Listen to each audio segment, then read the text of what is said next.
নমস্কার বন্ধুরা, Prius cooking ব্লগে আবারও একটি নতুন রেসিপিতে আপনাদের সবাইকে স্বাগত জানাই। আজকে আমি শুধুমাত্র আলু আর ক্যাপসিকাম দিয়ে দেখুন একটি দুর্দান্ত রেসিপি শেয়ার করব, যা একবার খেলে বারবার খেতে মন চাইবে আর আপনারা বারবার এইভাবেই বানাবেন। তো চলুন আজকের রেসিপি আমরা দেখে নিই। রেসিপির জন্য নিয়েছি আলু, পেঁয়াজ, টমেটো আর সঙ্গে ক্যাপসিকাম। আলুর খোসাগুলো ছাড়িয়ে নিয়েছি আর পেঁয়াজেরও খোসা ছাড়িয়ে নিয়েছি। এরপর দেখুন একটা ক্যাপসিকাম নিয়েছি বড় সাইজে, সেই ক্যাপসিকামটাই কেটে নিচ্ছি। একটু লক্ষ্য করে দেখুন বন্ধুরা, আমি ক্যাপসিকাম কিভাবে কেটে নিচ্ছি। ঠিক এইভাবে কেটে নেবেন, তাহলে দেখবেন ক্যাপসিকামের কোনো অংশ একটুকুনো বাদ যাবে না। তো বন্ধুরা, ক্যাপসিকামটাকে 4 ভাগে ভাগ করে নিয়েছি। ওই 4 ভাগ থেকে আমি 2 ভাগ কেটে নেব। সব ক্যাপসিকামটা এই রান্নাতে প্রয়োজন নেই, যেহেতু অনেকটাই বড়, তাই আমি 2 ভাগে দেখুন 2 ভাগটাকে ঠিক এই রকম সরু সরু করে কেটে নিচ্ছি। বন্ধুরা, ঠিক এইভাবেই কেটে নেবেন, তাহলে দেখুন ক্যাপসিকামগুলো খুব ভালোভাবে সুসেদ্ধ হবে।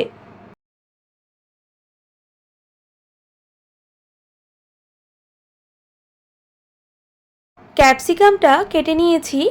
এরপর দেখুন ছাড়িয়ে রাখা আলুগুলো কেটে নিচ্ছি। বন্ধুরা, আলুগুলো আমি একদম ছোট ছোট সাইজ করে কেটে নেব। ঠিক এইভাবেই সমস্ত আলু কিন্তু কেটে নিতে হবে।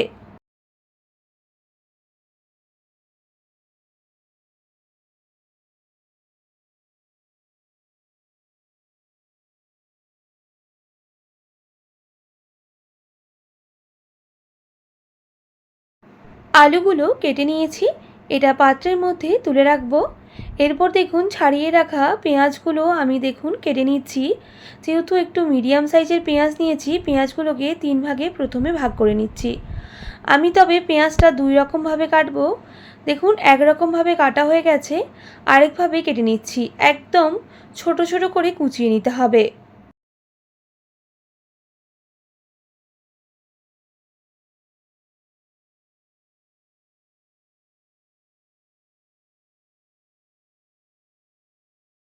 ঠিক এইভাবেই সমস্ত পেঁয়াজ কেটে নিতে হবে। এরপর দেখুন যেই পেঁয়াজগুলো 3 ভাগে ভাগ করে রেখেছিলাম, সেই পেঁয়াজগুলোর খোলাগুলো এইভাবে ছাড়িয়ে নিচ্ছি। ঠিক এইভাবেই পেঁয়াজ থেকে পেঁয়াজের খোলাগুলো ছাড়িয়ে আমি পাত্রের মধ্যে তুলে রাখছি। বন্ধুরা দেখুন, আমি সমস্ত কিছু পরিষ্কার করে ধুয়ে নিয়েছি। আলু, পেঁয়াজ, ক্যাপসিকাম খুব ভালোভাবে কেটেও নিয়েছি আর পরিষ্কার করে ধুয়ে নিয়েছি। আর নিয়েছি দেখুন গ্রেট করে রাখা টমেটো। আমি টমেটোগুলো গ্রেট করে নিয়েছি আর একটা মিডিয়াম সাইজের টমেটোর ব্যবহার করেছি। খোসাটা ফেলে দিয়েছি, রান্নায় ব্যবহার করব না। সঙ্গে আদা রসুনও গ্রেট করে নিয়েছি। এরপর দেখুন আমি কড়াই বসিয়ে দেব। কড়াইটা খুব ভালো করে গরম হয়ে গেলে দিয়ে দেব পর্যাপ্ত পরিমাপ সর্ষের তেল। তেল দেওয়ার পর আমি খুব ভালো করে কড়াইয়ের চারিদিকটা একটু ছড়িয়ে নিচ্ছি। তেল খুব ভালো করে গরম করে নিয়েছি। এরপর কেটে রাখা আলুগুলো দিয়ে দিতে হবে। তবে গ্যাসের ফ্লেমটা হাই রেখে আলুগুলো বেশ কিছুক্ষণ এইভাবেই ভেজে নেব।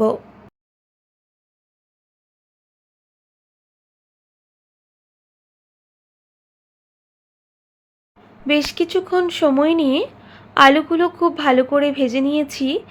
এরপর আমি স্বাদমতো লবণ দিয়ে আবারও মিক্স করে নেব আর আলুগুলো নাড়াচাড়া করে নেব।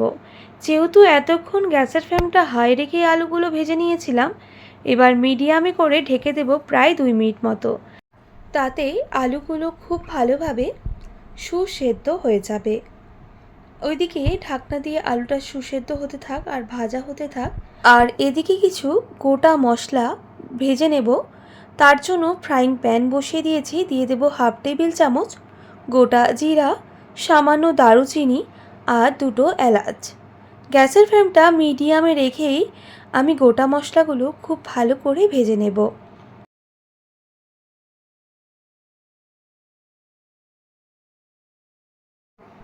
দেখুন বন্ধুরা, গোটা মশলা খুব ভালো করে ভেজে নিয়েছি। এবার নামিয়ে রেখে আমি ঠান্ডা করে নেব।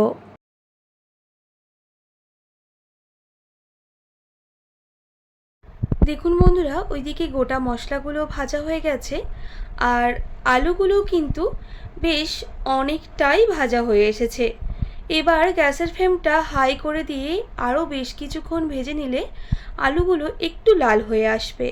তার জন্য আমি গ্যাসের ফ্লেমটা হাই করে দিয়েছি আর আলুগুলো লাল করে ভেজে নিচ্ছি। আমাদের কিন্তু আলুগুলো ভালোভাবে সুসেদ্ধ হয়ে গেছে।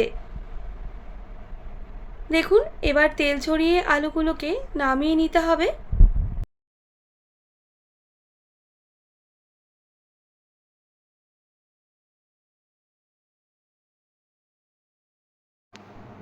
আলুগুলো ভাজা হয়ে গেছে, নামিয়ে নিয়েছি। আবারও ওই তেলের মধ্যে দিয়ে দেব ক্যাপসিকাম। ক্যাপসিকামগুলো প্রথমে দেওয়ার পর আমি 1 মিনিট মতো ভেজে নেব।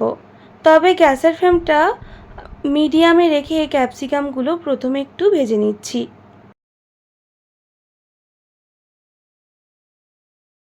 বেশ কিছুক্ষণ ভেজে নেওয়ার পর কেটে রাখা পেঁয়াজগুলো দেখুন আমি এর মধ্যে দিয়ে দেব। আমি কিন্তু 2 রকম পেঁয়াজ কেটে রেখেছি। এখানে একটু বড় সাইজের পেঁয়াজ কাটাগুলো দিয়ে দিচ্ছি আর সেগুলোই ভেজে নেব। আর এর মধ্যে দিয়ে দেব সামান্য পরিমাপ লবণ। অবশ্যই স্বাদটা বুঝে দেবেন, যেহেতু আমি আলু ভাজার সময় লবণ ব্যবহার করেছি তাই এখানে অল্প ব্যবহার করছি। গ্যাসের ফ্লেমটা মিডিয়ামে রেখে পেঁয়াজ আর ক্যাপসিকাম বেশ কিছুক্ষণ এইভাবেই ভাজতে থাকব। বেশ কিছুক্ষণ পেঁয়াজ আর ক্যাপসিকাম গ্যাসের ফ্লেমটা মিডিয়ামে রেখেই ভেজে নিয়েছি। দেখেই বুঝতে পারছেন ভাজা হয়ে এসেছে। আমি তেল ঝরিয়ে এই পেঁয়াজ আর ক্যাপসিকামগুলো নামিয়ে নেব। একটু লাল করে ভাজলেই হবে, বেশি ভাজার প্রয়োজন নেই। আমি আবার কিন্তু এটা রান্না করব, তাই একটু লাল হয়ে যাওয়ার পরই নামিয়ে নিয়েছি। ওই তেলের মধ্যে দিয়ে দেব গোটা জিরা। ফোড়নে শুধু জিরাটাই ব্যবহার করছি আর জিরা খুব ভালো করে ভেজে নিতে হবে। বন্ধুরা, গোটা জিরা ভালো করে ভাজা হয়ে গেছে। এরপর কুচিয়ে রাখা পেঁয়াজগুলো দিয়ে দিতে হবে।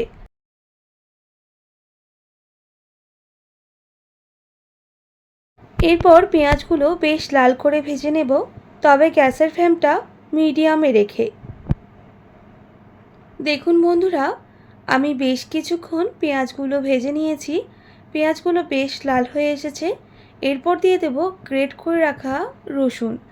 আমি 6 থেকে 7 কোয়া রসুন গ্রেট করে নিয়েছিলাম, সেই রসুনটা অ্যাড করলাম। আর রসুন খুব ভালো করে ভেজে নিতে হবে যতক্ষণ না রসুনের কাঁচা গন্ধটা চলে যাচ্ছে। বন্ধুরা, রসুনের কাঁচা গন্ধটা চলে গেছে। বেশ কিছুক্ষণ ভেজে নেওয়ার পর দিয়ে দেব গ্রেট করে রাখা আদা। আমি এখানে আদা 1 ইঞ্চির মতো ব্যবহার করেছি, সেই আদাগুলোই দিলাম। সঙ্গে একটা কাঁচা লঙ্কা কুচি দিলাম। আপনারা চাইলে এখানে আরও বেশ কিছুটা কাঁচা লঙ্কা কুচি অ্যাড করতে পারেন, আমি সামান্যই ব্যবহার করলাম। কাঁচা লঙ্কাগুলো বেশ আদার সাথে ভালো করে ভেজে নিতে হবে। আর বেশ কিছুক্ষণ ভেজে নেওয়ার পর গ্রেট করে রাখা টমেটো সেটাও দিয়ে দিতে হবে। আর খুব ভালো করে মশলার সাথে মিক্স করে নেব আর কষিয়ে নেব। বন্ধুরা, অবশ্যই গ্যাসের ফ্লেমটা মিডিয়ামে রেখেই আমি মশলা কষিয়ে নেব। দেখুন, টমেটো থেকে অল্প একটু জল ছেড়েছে। আমি এখানে বেশ কিছুটা পরিমাপ জল অ্যাড করব, যাতে মশলা না পুড়ে যায়, খুব ভালো করে কষানো হয়। তাই একটু সময় নিয়ে মশলা খুব ভালো করে কষিয়ে নিতে হবে।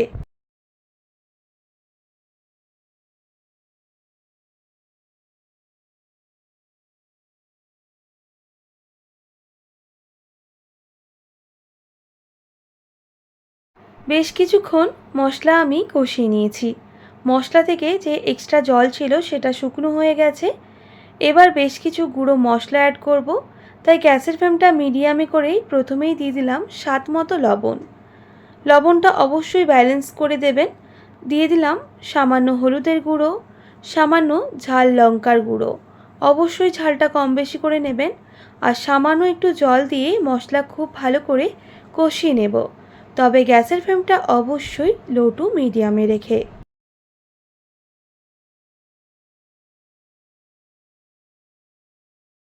বন্ধুরা, একটু সময় নিয়ে মশলা কষালেই দেখবেন মশলার যে এক্সট্রা জল সেটাও শুকিয়ে আসবে, সঙ্গে মশলা থেকে তেল ছাড়তেও শুরু করবে। আর মশলা ভালো করে ভাজা হলে যে কোনো রেসিপি কিন্তু খেতে দুর্দান্ত হয়। তাই একটু সময় নিয়ে দেখুন আমি মশলাগুলো ভালো করে কষিয়ে নিয়েছি, আর মশলা থেকে এক্সট্রা জল শুকনো হয়ে গেছে, সঙ্গে তেল ছাড়াও শুরু করে দিয়েছে। দেখেই বুঝতে পারছেন মশলা কত ভালো করে কষানো হয়ে গেছে।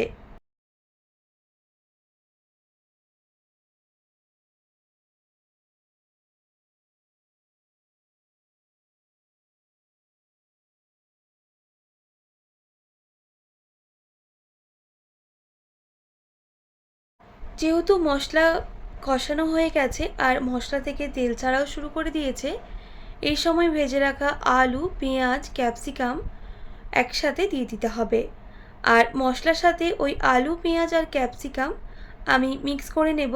তবে গ্যাসের ফ্লেমটা অবশ্যই মিডিয়ামে রাখতে হবে। আমি যেহেতু এখানে কোনো রকম জলের ব্যবহার করব না, তাহলে এই মশলাগুলো কিন্তু পুড়ে যাবে। অবশ্যই মিডিয়ামে রেখেই এগুলো মিক্স করে নিতে হবে।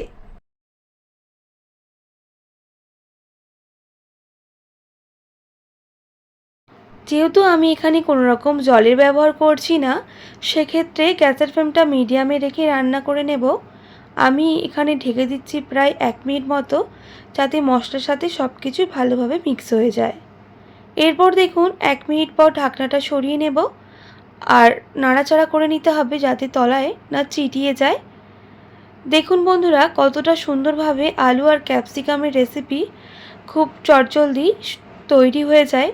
একবার এইভাবে বানিয়ে দেখুন, কথা দিচ্ছি আঙুল চেটে খাবেন।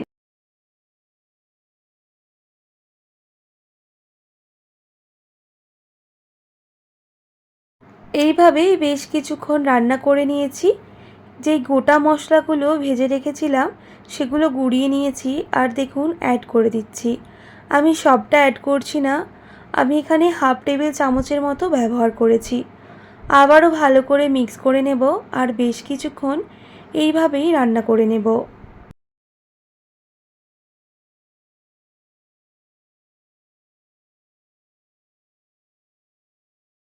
ওই গুঁড়ো মশলাগুলো দেওয়ার পর আমি রান্না করে নিয়েছি। দেখুন কতটা সুন্দরভাবে হয়েছে আর কতটা ঝরঝরে লাগছে। স্বাদটা ব্যালেন্স করার জন্য সবশেষে সামান্য একটু চিনি অ্যাড করছি। আপনাদের যদি এটা অপছন্দ হয়ে থাকে সেক্ষেত্রে অবশ্যই আপনারা এটা স্কিপ করতে পারেন। চিনি দেওয়ার পর আবারও মিক্স করে নিয়ে বেশ কিছুক্ষণ এইভাবে রান্না করে নেব। দেখুন রেসিপি কিন্তু আমাদের একেবারেই রেডি হয়ে এসেছে। গ্যাসের ফ্লেমটা অফ করে নামিয়ে নেব। এরপর গরম গরম রুটির সাথে পরিবেশন করুন আলু ক্যাপসিকামের ঝরঝরে রেসিপি। কথা দিচ্ছি একটার জায়গায় 4-5টা রুটি খাবে, এতটাই এই রেসিপিটা টেস্টি হয়। বাড়িতে অবশ্যই ট্রাই করুন, আর কেমন লাগলো কমেন্ট করে জানাবেন। আশা করছি আজকের এই রেসিপি আপনাদের ভালো লেগেছে। ভালো লেগে থাকলে অবশ্যই একটি like, comment, share and subscribe করে দেবেন। পাশে থাকা বেল আইকনটিও প্রেস করে দেবেন, তাহলে নিত্য নতুন রান্নার ভিডিওগুলি আপনাদের কাছে পৌঁছবে। আজকের মতো এতটাই। আবার নতুন কোনো রেসিপি নিয়ে আপনাদের সঙ্গে দেখা হবে। আপনারা ভালো থাকবেন, সুস্থ থাকবেন, আর এতক্ষণ আমার সঙ্গে থাকার জন্য আপনাদের সবাইকে অনেক ধন্যবাদ।